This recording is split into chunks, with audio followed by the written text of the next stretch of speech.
Hey, I'm Kenya, and I'll share my story of how I survived living in an orphanage.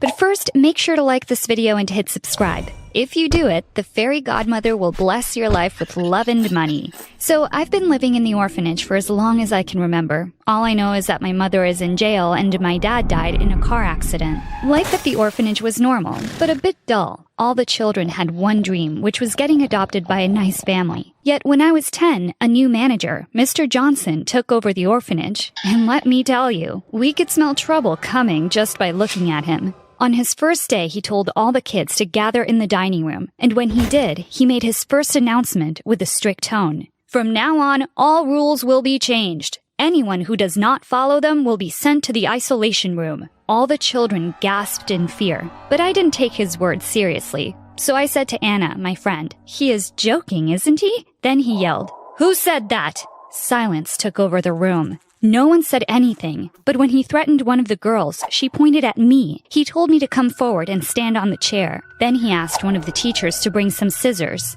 Then, to my complete horror, he started cutting my long, beautiful blonde hair while saying, "This is what you get for interrupting me. No one should speak in my presence." Tears started falling down my eyes, and all the children were terrified. From that day on, life at the orphanage became horrible.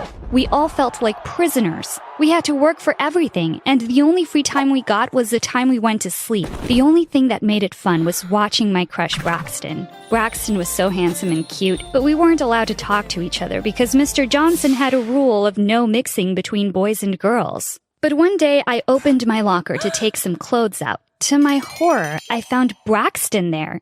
He put his finger on his mouth as a signal for me not to say anything. But I whispered, "What are you doing here?" And he responded, "I broke one of the windows outside and I thought the girls' locker room was the perfect hiding place." I wanted to reply, but we heard someone coming, so Braxton pulled my hand and dragged me inside. It was tight, and we stood across from each other. I felt my face burning and my heart pounding like crazy. Braxton, however, didn't care at all. He was listening carefully. Then our eyes met, and we blushed. He whispered, "I think we can go out." I blushed and said, "Yes, I will go out with you." But he laughed and said, "No, I mean go out of the locker." I responded, "But I'm serious. I would love to go out with you." We got out, and Braxton left through the window. And from that day on, Braxton and I started dating in secret. We started exchanging letters in secret and meeting in the locker where nobody knew where we were. But then the whole thing got exposed when one of the counselors noticed how the two of us were looking at each other. And one time, while we were hugging, she opened the locker's door and said, "Oh, I see what's happening." Braxton and I were caught by surprise. She looked at us angrily and told us to follow her to the office. We sat there waiting for the punishment, but instead she said, "Do you have any idea how much trouble you can get in by doing that?" Braxton and I sat in silence, feeling guilty. She let us out after half an hour of scolding. But when we got out, Braxton had a look of determination on his face. He turned to me and said, "We need to leave this horrible place." I objected. "We are only 16. We are too young. We won't be able to survive." But he insisted, "We can manage. I'm leaving tonight. You have to come with me. Meet me at midnight in the yard." Braxton left me a bit confused. I thought about it all night, but I came to the conclusion that the orphanage would be depressing without him. So at midnight, I packed everything I wanted and met him in the yard. We managed to skip the surveillance cameras and ran away, but we didn't know where to go. We kept walking in the street till morning came. After having breakfast, Braxton suggested that we start looking for a job. We only had $100 that Braxton had managed to steal from one of the counselor's purses. We agreed to meet at the same spot several hours later, and we both went asking for jobs. But unfortunately, no one wanted to hire us because we were too young. At night, we managed to get a room in a motel. "Oh my God, the smell is unbearable in the room," I said, feeling disgusted. Braxton, "Well, it's better than sleeping on the street. You'll get used to it." A week went by with both of us looking for a job. Braxton lied about his age and got a job at a fast food restaurant, but I wasn't as lucky as him. So at the end of that week, Braxton told me, "Hey, Kenya, we need to split up. I can't provide for the both of us anymore." I looked at his face.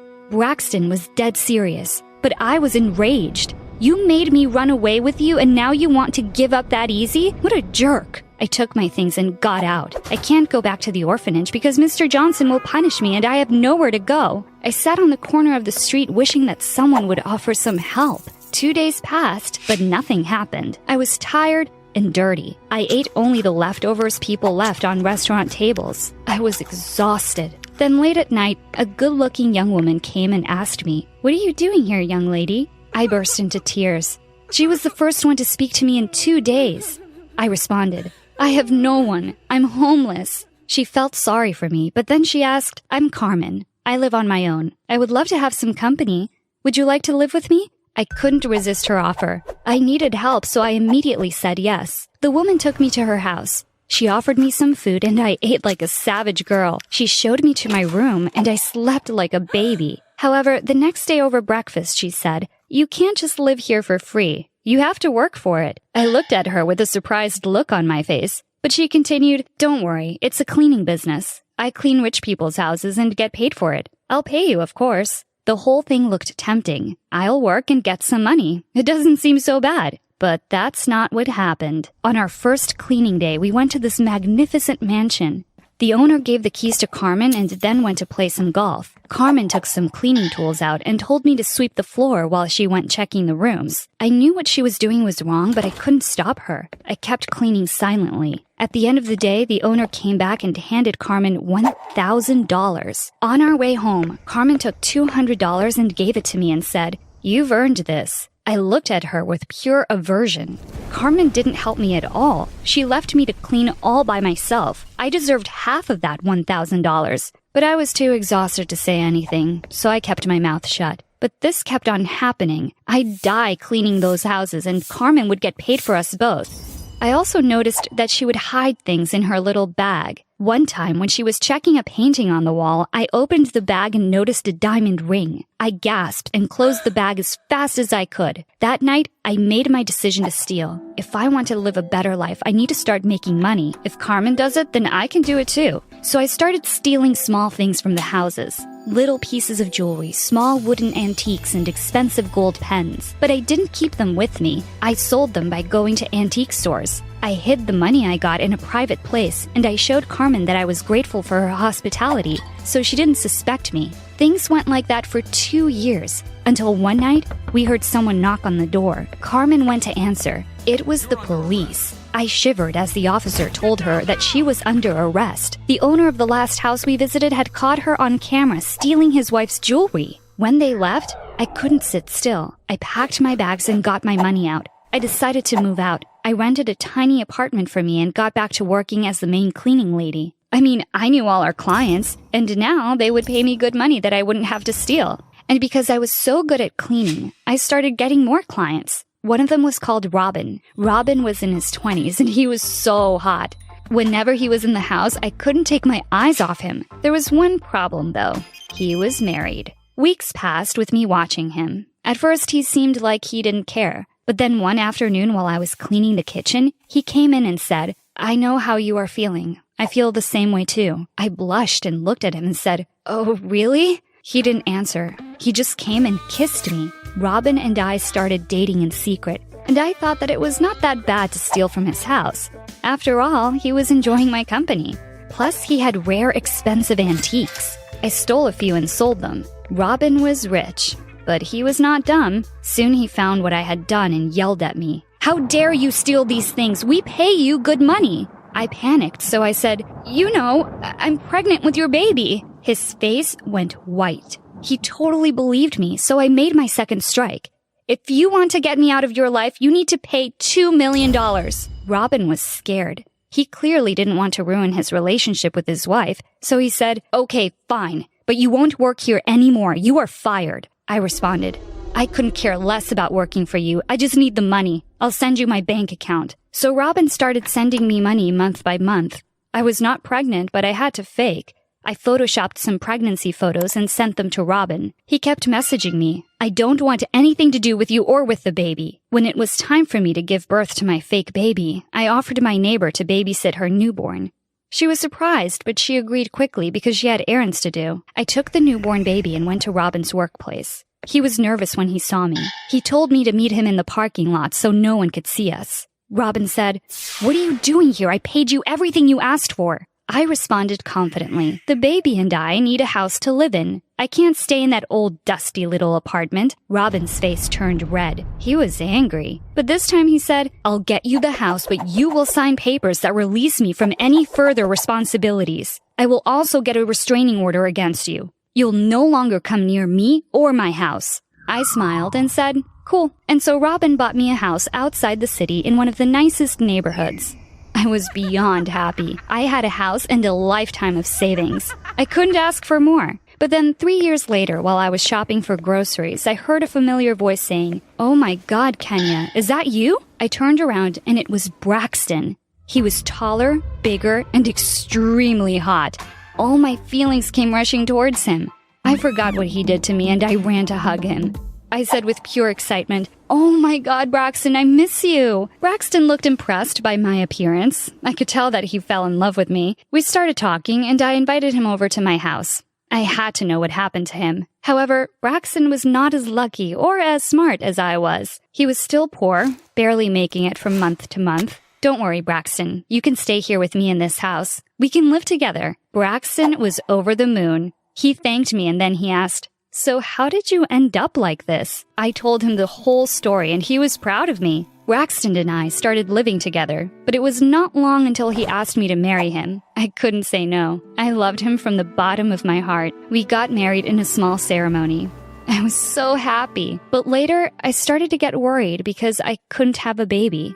We tried so much, but it didn't work. And when we got to the doctor, he told me the biggest shock of my life. "I'm sorry, but it seems that you can't have kids." I felt the world crashing down. I loved kids. I want to hold a baby of my own. When we got home, Braxton wasn't himself, so I asked, "What's wrong?" And he responded, "Maybe we can't have kids because of what you did. Don't you think it's a punishment?" I felt my blood boil.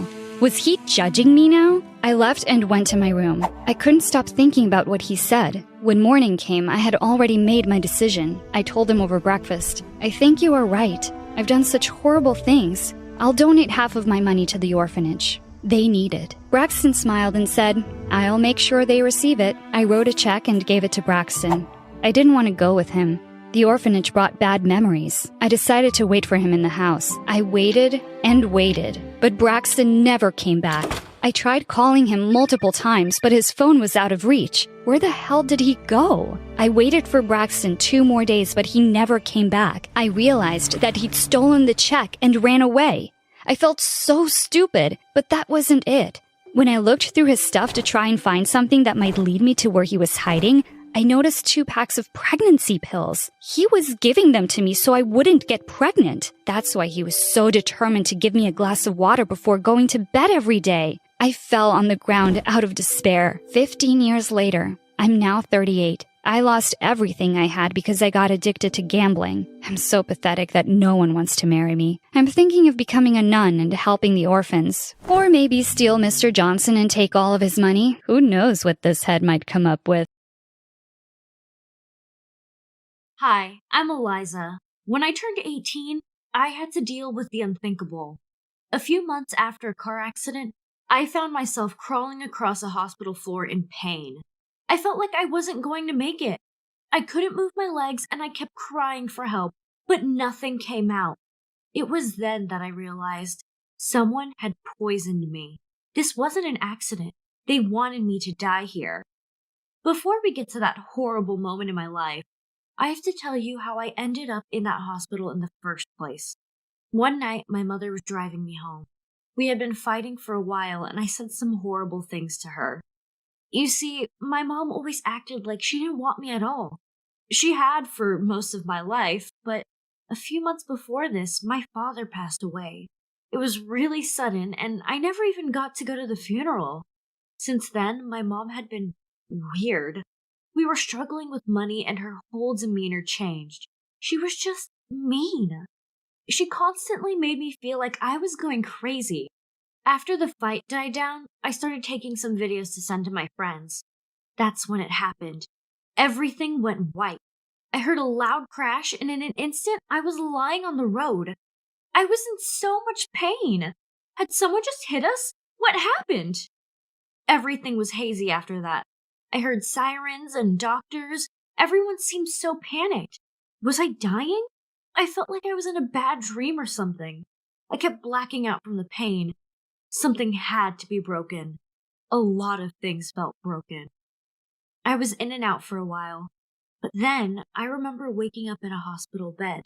I could barely open my eyes. It's almost like they were swollen or something. I could hear my mom talking in hushed voices to someone. She was talking about caskets and flowers. I wanted to call out to her to tell her that I was okay, but I couldn't talk or move. What was wrong with me? That's when I heard my mom say the word funeral. I could tell she was crying, and that's when it hit me. She meant my funeral. Was I going to die? Couldn't they tell I was alive, that I was awake? Before I could do anything, I heard a lot of beeping. I tried to move, to do anything, but the room went black again. I'm not sure how much later it was, but I heard my mom's voice again. She was talking to a man asking how much longer it would be. Did she mean until I died? Until I woke up? I had to show her that I was okay. She had to be so worried about me. I opened my eyes. Really opened my eyes. I felt like I had never seen light before. I gasped at how bright the light coming in from the window was, and in that moment, I saw my mom. I tried to smile at her. I was okay. She rushed over to me, but her expression wasn't happiness or joy. It was like surprise and horror. Did I really look that horrible? I started to panic. Was my face deformed or something? Was I missing limbs? I'd never seen her look that horrified. A loud beep rang out once my mom was beside me. I suddenly couldn't breathe. I felt my mom's hands on my chest as she yelled for help. After that, I think I was asleep for a really long time. When I woke up, there was a nurse in my room. She freaked out when she saw me alive. She told me I had been in a coma for 6 months.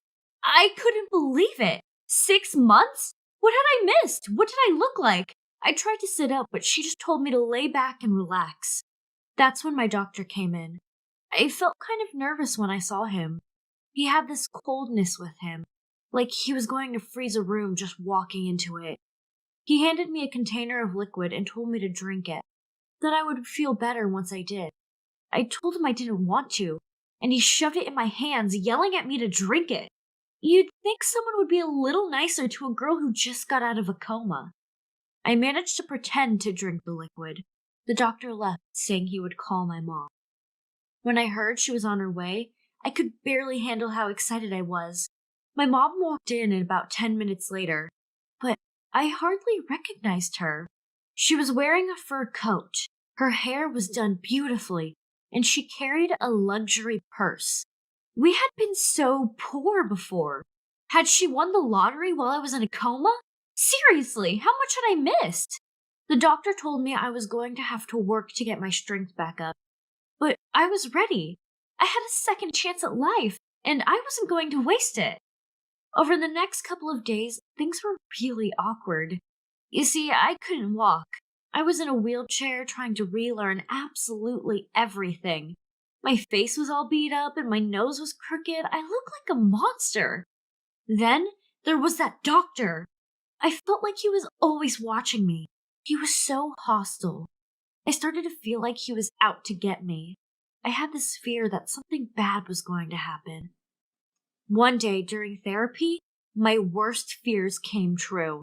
In the middle of trying to walk, one of my crutches completely came apart. I fell on the ground hard and cracked my head open. There was blood everywhere. When I looked up, the doctor was just standing there. When my mom came in after the incident, I told her how weird the doctor was being. To my surprise, my mom told me to avoid him. She even told me she'd talk to the office about getting me a doctor I was more comfortable with. I was kind of shocked. My mom had never done things like that for me before the accident. That night, I couldn't sleep. I felt lonely and every bone in my body really ached. I kept hoping someone would help me or bring me some medicine or something. Of course, the doctor came in. He handed me a cup of tea and told me to just relax. I was wary at first, but the tea looked so warm and comforting, so I drank it. All of a sudden, I felt a horrible pain in my stomach. I dropped the cup of tea and it shattered into a million pieces. No one came running in. The doctor didn't even move a muscle. I yelled to him that it felt like my insides were trying to crawl outside my body, like my stomach was trying to kill me. Thank God he's here, I thought. But he shrugged. He told me to stop overreacting and to just go to sleep. He said I'd feel better if I slept for a while. What? How did this crazy person expect me to be able to sleep in this much pain? He got up and left the room. I could hardly see straight. I knew I wasn't overreacting. Something was wrong. Very wrong. I started crawling across the ground, dragging my legs behind me. I felt helpless. The pain was so intense. I managed to get to the door of my room, and that's when I saw them. My mom and the doctor kissing. What on earth was going on? I hovered in the doorway, trying to keep from screaming, trying to listen. The doctor was talking about how much insurance money they were about to make. My mom thanked the doctor for doing what he did. But what had he done? I clutched my stomach in pain. Had I been poisoned? I strained to hear what they were saying as they walked away. The doctor told her they had to find my phone no matter what, that there was too much evidence on it. The two got in the elevator and I was alone. I crawled across the floor, desperate to find someone. Was I going to die here? Alone? Had I seriously just been poisoned by a doctor? I felt the room around me start to get dark. With the strength I had left, I made it into the bathroom in my hospital room and made myself sick. I had to get the poison out of me, but I was just in so much pain. I laid on the floor, not knowing if I was going to make it. In those couple of hours, all I could think about was my dad. If he was still around, would any of this have happened? Within a few hours, I started to feel more normal. So, I decided I had to find my phone at the crash site. If there was evidence on it, I had to find it. I got my crutches and called myself a cab. I had to sneak out of the back of the hospital. Even then, I was almost positive the doctor had seen me. I managed to get myself in a cab and I directed him to the site of the car accident. The guardrail was still bent. I told him to just let me go here, but he waited to help me look. What could possibly be on my phone? I know I had been recording when the accident happened. Maybe there was evidence that the crash was my mom's fault? That she was drunk or something? After what seemed like hours, I found my phone in a bush. I yanked it off the ground, covered it in grime and dust. As soon as we got back to the car, the cab driver helped me plug in my phone. I turned it on and opened my videos. Nothing could prepare me for the last video I took. I looked normal in it, happy. I was recording myself singing to the radio to send to a friend. Beside me, my mom looked so mad. Then, it happened. My mom reached across and unbuckled my seatbelt. I flinched in shock, but it was too late. My mom swerved the car and it flipped over the guardrail. Then, the screen went black. I couldn't believe what I was seeing. My own mom had crashed our car. But for what? It all dawned on me. The nurses being shocked I wasn't getting better. The new person my mom had. Her kissing the doctor. The doctor poisoning me. The time I flatlined after I woke up. They had all been her and the doctor's doing. I didn't know what to do. My own mom had tried to kill me. She and the doctor made sure I was in a coma just so they could take my insurance money. In my anger and sadness, I called the police. The trial was fast, but my heart broke over and over again. The most shocking part? My dad showed up. He walked to the trial, and when he announced his name, I knew who he was. He started talking on the stand. My head was spinning. What on earth was going on? My dad explained that he had been looking for me for a very long time since his wife left me for another man. After she had kidnapped me and used me as a way to make money with that doctor, she made sure my dad will never find us. And then, my dad confessed that she wasn't even my biological mother. She was my stepmom pretending to be my mom. We didn't even share the same genes. I was so shocked. But then I understood why she cared so little about me. She never even saw me as her real daughter. But everything made sense now. Despite the shock that I was in and all that I've been through, I was happy to know that my dad was around now to take care of me. As for the woman I used to call my mom, well, I hope she rots in jail.